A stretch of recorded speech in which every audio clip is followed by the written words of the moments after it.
खुलुमबाय बेयो बड'लेण्ड इंखं टेलिभिजन दिनै 24 फेब्रुवारि 2025 समबारखालि सानसेनि बरादखौ नोंथांमोननि खाथियाव लाबोदों आं सदानन्द दैमारिया।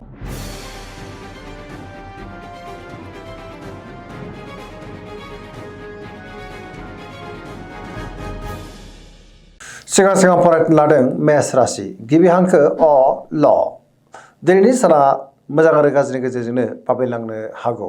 गोसोआव गोनो गोथो साननोबो फैनो हागौ। गुबुननि थाखाय दिनै नाङा फाङा जेंनायाव गोग्लैनांनोबो हागौ। गावनि गोसोनि साननायफोरखौ दिनै गुबुननो फोरमायनो गोब्राब जागोन। सुथुराबो बांनो हागौ। मोनफ्रोमबो बिथिङावनो दिनै सांग्रां जानांगोन। गोसोनि साननायफ्रा देबर नांनोबो हागौ। देहाया दिनै मोजाङैनो थागोन। अब्लाबो नाथाय जानाय लोंनायाव सांग्रां जानांगोन। रांखावरियाव बारा मोजां नङा। नाङा फाङा खरसाया दिनै बांनोबो हागौ। बेफार फालांगियावबो दिनै बारा मोजां नङा होनजायो। न'खराव अनलायनाय फैगोन। बिदा फंबायनिफ्राय हेफाजाबखौ मोननो हागोन। समाजाव मान मोननो हागोन। लाइमोनफ्रा गावबा गावनि गोसोनि साननायखौ फोरमायनो हागोन। अब्लाबो नाथाय गोसोआ गोनो गोथो जानोबो हागौ। फरायसाफ्रा दिनै फरायनायाव गोसो दुंखांगोन आरो मोजां फिथाइ मोननोबो हागोन।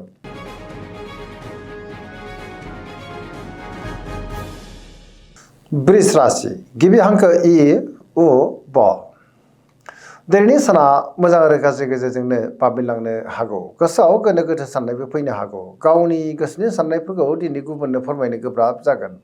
माबा नङा मोनसे जेंनाजों मोगा मोगि जानांनोबो हागौ। गोसोआव दिनै गुलाय गुजाय साननाय फैनोबो हागौ।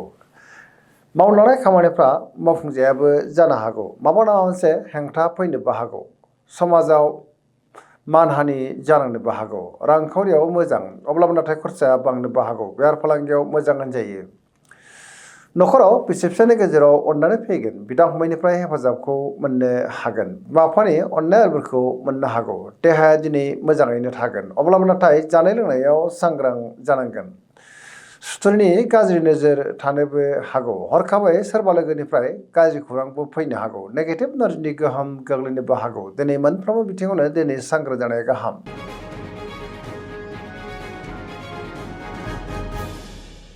मिथुन राशि गिबि हांखो ख स दिनैनि साना जोबोर मोजां। पजिटिभ एनार्जिनि गोहोम गोग्लैगोन। मोनफ्रोमबो बिथिङावनो जाफुंसारगोन। गियाननि आंखाल जानाय नङा। गोसोआव गोथों आरो गोग्गो साननाय फैगोन। सोरबा लोगोजों बाख्नाय जानोबो हागौ। देहाया दिनै मोजाङैनो थागोन। रांखावरियाव मोजां। बेफार फालांगियावबो दिनै जोबोर मोजां मुलाम्फा मोननोबो हागोन। न'खराव बिसि फिसायनि गेजेराव अननानै फैगोन। समाजावबो मान मोननो हागोन। मावनो लानाय खामानिफ्रा दिनै थि समावनो आरो गोरलैयैनो मावफुंजानोबो हागौ। सोरबा लोगोनिफ्राय हरखाबै मोजां खौरांबो फैनो हागौ। बहाबा थाङोब्ला दिनै जोबोर मोजां आरो मोजाङैनो हान्थिनोबो हागोन। लाइमोनफ्रा जोबोर खुसि जागोन। गावबा गावनि गोसोनि साननायफोरखौ दिनै फोरमायलायनोबो हागोन। पजिटिभ एनार्जिनि गोहोम गोग्लैगोन। फरायसाफ्राबो दिनै फरायनायाव गोसो दुंखांगोन आरो मोजां फिथाइ मोननोबो हागोन।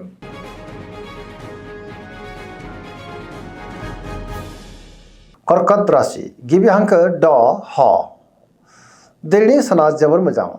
गावनि गोसोनि साननायफोरखौ दिनै गुबुननो फोरमायनोबो हागोन। गोसोआव गोथों आरो गोग्गो साननाय फैगोन। गियाननि आंखाल जानाय नङा। सोरबा लोगोजों बाख्नाय जानोबो हागौ।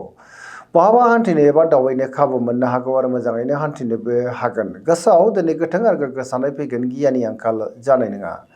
रांखावरियाव दिनै जोबोर मोजां होनजायो। बेफार फालांगियावबो जोबोर मोजां मुलाम्फा मोननोबो हागोन। सोरबा लोगोजों बाख्नाय जानोबो हागौ।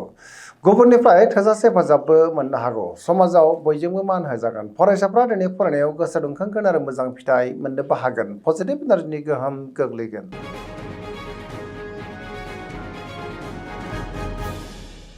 सिंह राशि गिबि हांखो म थ दिनैनि साना जोबोर मोजां। गावनि गोसोनि साननायफोरखौ गुबुननो फोरमायनोबो हागोन। गोसोनि बोलोआ बांगोन।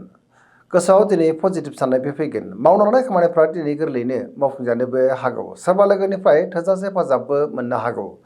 रांखावरियाव दिनै जोबोर मोजां होनजायो। बेफार फालांगियावबो दिनै जोबोर मोजां मुलाम्फा मोननोबो हागोन। गोसोनि साननायफोरखौ दिनै गुबुननो फोरमायनोबो हागोन। बिदा फंबायनिफ्राय हेफाजाबखौ मोननायाव गोसोआ दिनै जोबोर खुसि जागोन। गुबुननि गोसोखौ गोरलैयैनो बोनोबो हागोन। देहाया दिनै मोजाङैनो थागोन। बयजोंबो गोरोबनो रोंगोन। सोरबा लोगोनिफ्राय बाख्नाय जानाय मोननोबो हागौ। गुबुननि थाखाय दिनै गोबां मोजां खामानि मावनानै होनोबो हागोन आरो पजिटिभ एनार्जिनि गोहोम गोग्लैगोन।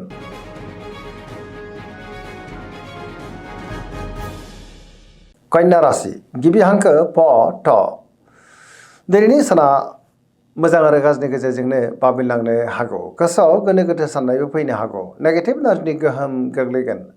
गोथों आरो गोग्गो साननो रोंनाय नङा। रांखावरियाव बारा मोजां नङा। नाङा फाङा दिनै खरसायाबो बांनो हागौ। बेफार फालांगियावबो बारा मोजां नङा होनजायो। देहाया दिनै मोजाङैनो थागोन। अब्लाबो नाथाय जानाय लोंनायाव सांग्रां जानांगोन। न'खराव अननानै फैगोन। गोसोखौ जोबोर गोजोननाय मोनगोन। पजिटिभ एनार्जिनि गोहोम गोग्लैगोन। लाइमोनफ्रा जोबोर रमान्टिक जागोन आरो गावबा गावनि गोसोनि साननायफोरखौ दिनै फोरमायलायनोबो हागोन।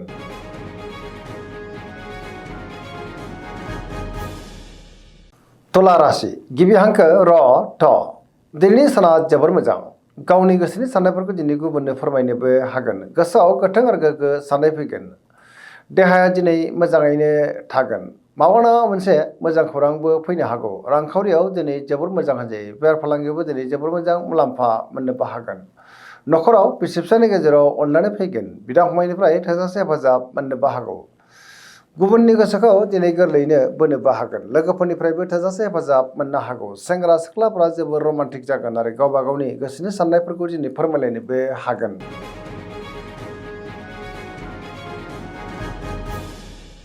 वृश्चिक राशि गिबि हांखो न स। दिनैनि साना जोबोर मोजां। गावनि गोसोनि साननायफोरखौ दिनै गुबुननो फोरमायनोबो हागोन। समाजाव मान मोननो हागोन। गोबां मुंदांखा सुबुंजों दिनै लोगो मोनज्लायनोबो हागौ। बहाबा थाङोब्ला दिनै जोबोर मोजां आरो मोजाङैनो हान्थिनोबो हागोन। समाजाव मान मोननो हागोन। सोरबा गोजाम लोगोजों बहाबा लोगो मोनज्लायनोबो हागौ। गोसोआव दिनै गोथों आरो गोग्गो साननाय फैगोन। गावबा गावनि गोसोनि साननायफोरखौ दिनै फोरमायलायनोबो हागोन। मावलांनाय खामानिफ्रा गोरलैयैनो मावफुंजानोबो हागौ। गुबुननिफ्राय थोजासे हेफाजाबबो मोननो हागोन। बिदा फंबायनिफ्राय हेफाजाबखौ मोननो हागोन। फरायसाफ्रा दिनै फरायनायाव गोसो दुंखांगोन आरो मोजां फिथाइ मोननोबो हागोन। रांखावरियाव दिनै जोबोर मोजां होनजायो। बेफार फालांगियावबो दिनै जोबोर मोजां मुलाम्फा मोननोबो हागोन।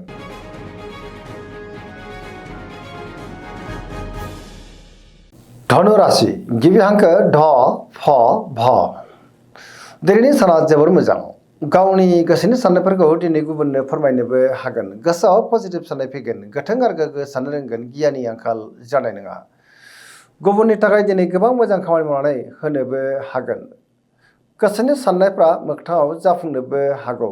रांखावरियाव जोबोर मोजां होनजायो। बेफार फालांगियावबो दिनै जोबोर मोजां मुलाम्फा मोननोबो हागोन। गोबां मोजां खाबु मोननायाव गोसोआव गोजोननाय फैगोन। बहाबा हान्थियोब्ला दिनै जोबोर मोजां आरो मोजाङैनो हान्थिनोबो हागोन। देहाया दिनै मोजाङैनो थागोन। अब्लाबो नाथाय जानाय लोंनायाव सांग्रां जानांगोन।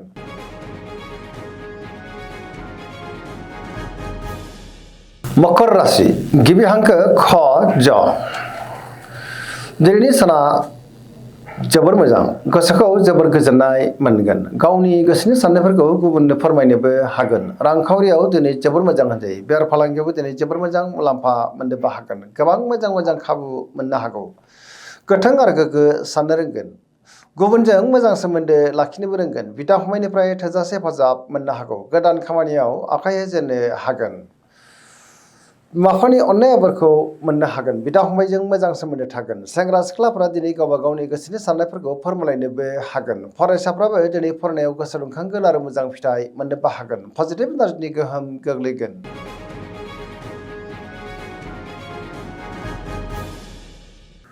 कुम्भ राशि गिबि हांखो ग स। दिनैनि साना जोबोर मोजां।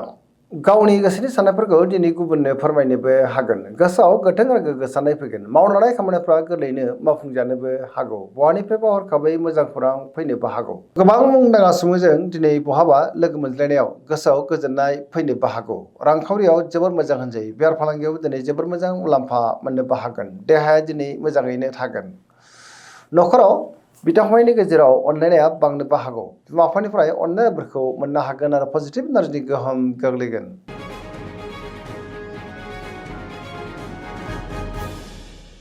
मीन राशि गिबि हांखो ड स।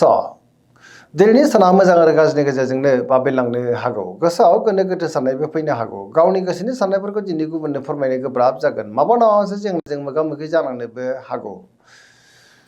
फरायसाफ्रा दिनै फरायनायाव गोसो दुंखांगोन आरो मोजां फिथाइ मोनगोन। देहाया दिनै बारा मोजां थानाय नङा। गोबां रोखोमनि देहायारि जेंनाजों मोगा-मोगि जानांनोबो हागौ। रांखावरियाव मोजां। अब्लाबो नाथाय खरसाया बांनोबो हागौ। बेफार फालांगियाव मोजां होनजायो।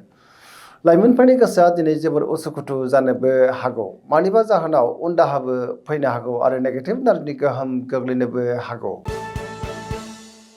दिनैनि राशि फरायनाया एसेनोसै जोबनायाव बेखौनो खावलायो जाहाथे नोंथांमोना सानफ्रामबो जोंनि बे बड'लेण्ड इंखं टेलिभिजनखौ नायबाय थायो आरो साबस्क्राइब खालामो लोगोसे लाइक खालामो आरो शेयार खालामो। एसेनोसै गोजोन्थों।